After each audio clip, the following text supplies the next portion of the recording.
nomor 2 itu ini ada gambar hewan fauna yang seragam. Ya, dia seragam. Kalau ini sifatnya masih individu ya, berarti bukan jawabannya individu tuh salah. Ya, ini berarti individu populasi ya, populasi.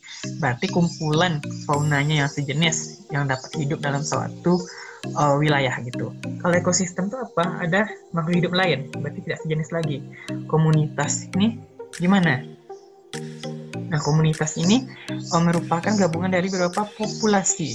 Sedangkan bioma itu adalah gabungan dari ekosistem laut, darat yang bentuk nanti bioma atau yang paling besar gitu. Nah, ini ada contoh yang lebih nyatanya teman-teman. Kalau individu ya satu aja ikannya, kalau ikannya udah banyak populasi namanya. Kalau komunitas nanti ada ikan, ada padi, ada nyamuk, ada tikus, ini komunitas.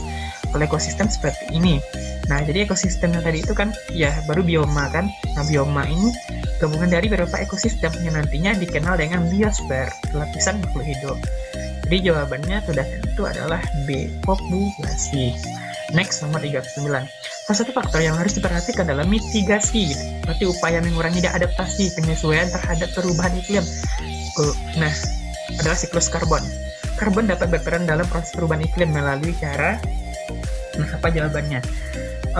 Di sini karbon itu mempengaruhi dalam climate change atau perubahan iklim. Nah, itu berkaitan dengan pemanasan global dan perubahan iklim itu sebanding, berjalan berdampingan gitu. Nah, pemanasan global itu seperti kita ketahui disebabkan oleh gas rumah kaca dari karbon. Nah, ini kita cari aja opsinya. Kalau untuk mengurangi ketebalan lapisan ozon ini kurang tepat karena di sini kita mengkaji tentang perannya gitu, peran. Nah, kalau menyerap air hujan sudah tentu salah.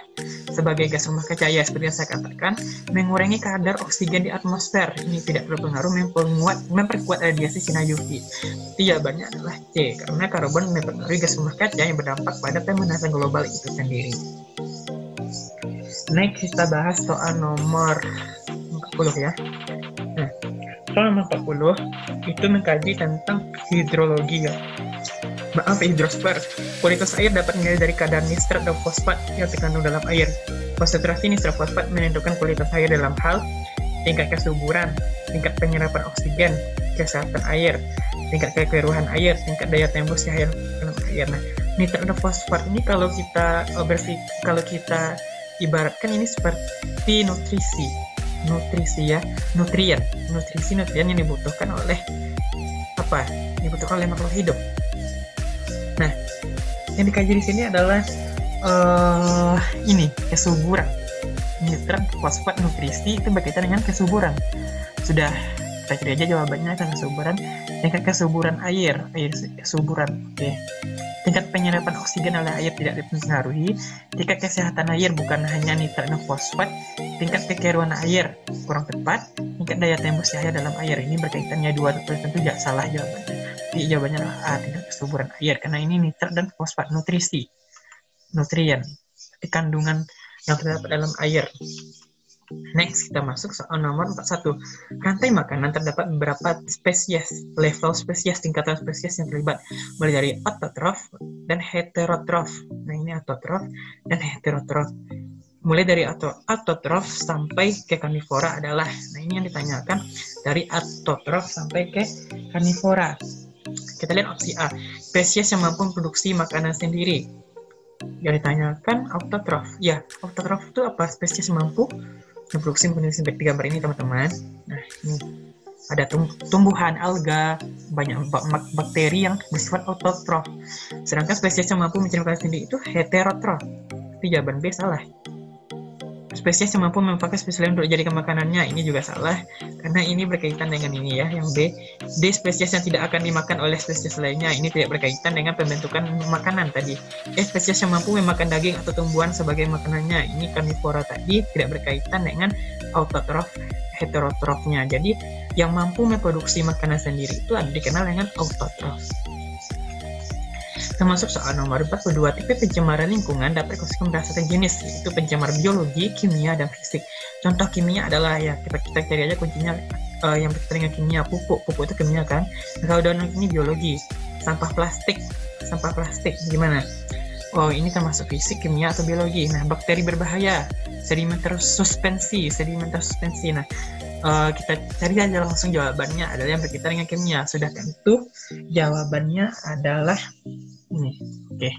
Ketiga, perhatikan gambar sumber ensiklopedia Britannica 2007. Perhatikan ilustrasi arus global pada peta dunia. Penyebab perputaran arah sirkulasi terjadi belahan bumi utara dan selatan berbeda arah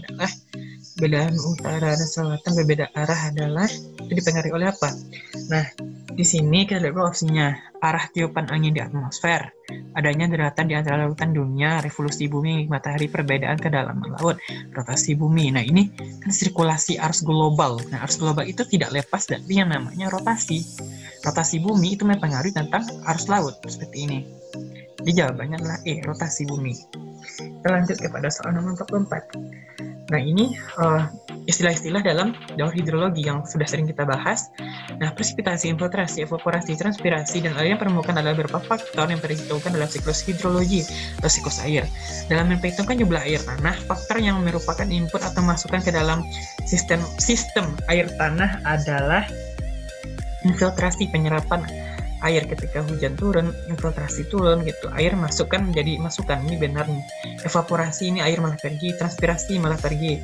Aliran permukaan, ini air tidak menetap, intercept juga tidak. Jadi jawabannya adalah infiltrasi, air menyimpan. Nah, seperti ini proses teman-teman. Ini ada kondensasi, ada proses-proses dari daun hidrologi. Kita lanjut pada soal nomor 45. Budidaya ikan laut memberikan dampak negatif terhadap lingkungan. Akibat limbah dan unsur hara berlebih nih. Salah satu faktor lingkungan yang harus diperhitungkan dalam penentuan lokasi serta daya tampung dari budidaya ikan laut adalah arus laut. Menurut saudara, yang bukan peranan arus dalam budidaya ikan laut, berarti yang bukan peranan dari arus laut dalam budidaya ikan laut. Nah, kalau 45 yang A-nya itu pembawa polutan. Ya, arus itu membawa polutan, arus laut. Apalagi ada polutan yang berkaitan dengan atmosfer. Nah, yang B pembawa oksigen ke laut. Iya, harus membawa oksigen. C pembawa unsur hara. Iya, nutrisi-nutrisi di laut. Pengatur temperatur. Iya, arus panas arus dingin itu berkaitan dengan suhu, temperatur. Pengatur perkembangbiakan. Ditanyakan di sini yang bukan peranan arus, pengatur perkembangbiakan. Udah tentu jawabannya.